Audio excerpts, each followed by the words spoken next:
So, yan, after I knead, slice ko siya ng tatlo. Then, after that, flatten natin siya.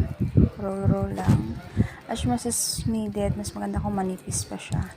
Then, yan, nilagay ko na yung paste ko, which is the onion leeks. May salt yan, tapos mayroong hot oil para dumikit siya dun sa ating dough. Yan, spread mo lang just much as you needed. Or hanggang sa kung gaano kadami yung gusto mo. Then, after that, roll ko siya. Roll ko lang siya pahaba. Yan. Actually, manipis yung pag flatten ko sa kanya. Kasi mas masarap siya pang manipis. Tapos yan, wala lang. Design ko lang muna, paikot. Then, pag inikot ko siya yan, naging parang bilog na siya.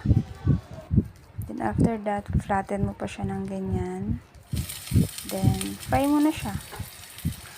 5 minutes for me kasi mas gusto ko medyo toasted siya. Yan, yun na.